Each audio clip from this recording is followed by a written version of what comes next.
अखेर धर्मेंद्र प्रधानचा राजीनामा झाला. गेल्या 12 वर्षापासूनच्या भाजपच्या मुजोर सत्तेचा आणि अहंकाराचा जो एक भला मोठा फुगा फुटला होता, त्या फुग्याला पहिली टाचणी मारायचं काम इथल्या युवाशक्तीने केले.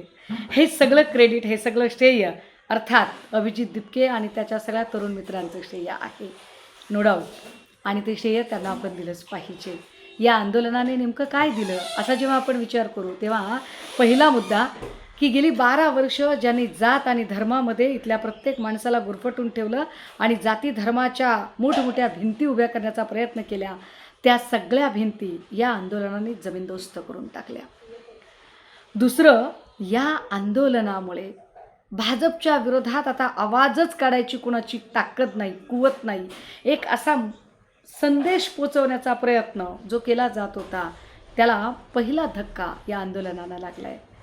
आम्ही म्हणजे अहम ब्रह्मास्मी या आवेशामध्ये वावरणारे सगळे लोक, की आम्हाला कोणी रोखूच शकत नाही असं म्हणणारे लोक, त्या सगळ्यांना ठरवलं तर युवाशक्ती काय करू शकते आणि तुम्ही आम्हाला गृहीत धरू शकत नाही.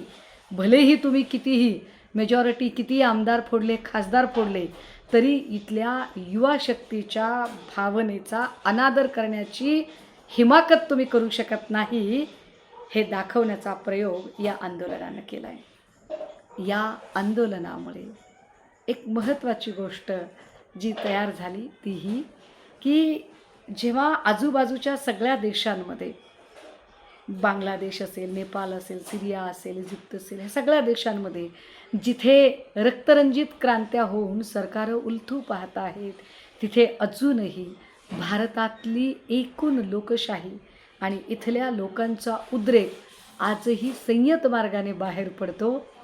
ते क्रेडिट इथल्या भारतीय संविधानाचं आहे, जे संविधान या संपूर्ण आंदोलनामध्ये सगळ्यांना बांधून ठेवण्यासाठी अत्यंत उपयुक्त ठरलं.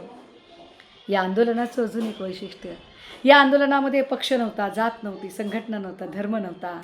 या आंदोलनामध्ये फक्त एक स्पिरिट होतं की yes, we are Indian, we are youngster, we are Gen Z, आणि तुम्ही आम्हाला अजिबात गृहीत धरू शकत नाही.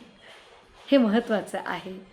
आणि मला असं वाटतं की जे भारतीय जनता पार्टीचे जे गेली 10-15 दिवस सोशल मीडियावर हे फॉरेन फंडिंगवाले लोक आहेत, यांना बाहेरच्या देशाकडनं फंडिंग मिळते, हे देशद्रोही आहेत, हे आतंकवादी आहेत, यांची मागणी चुकीची आहे, तुमच्या पद्धतीने काही होणार नाही, राजीनामा तर देणारच नाही, असं जे सगळे सोशल मीडियावर जे लिहिणारे सगळे होते, त्या सगळ्या लोकांचा दर्प, तो अहंकार, ती मस्ती या आंदोलनाने धुळीस मिळवलेली आहे. जेनझी, लगे रहो. खूप खूप खूप अभिनंदन. आणि होय अभिजित, खऱ्या अर्थाने शिका, संघटित व्हा, संघर्ष करा, ही त्रिसूत्री तू तंतोतंत अनुसरलीस.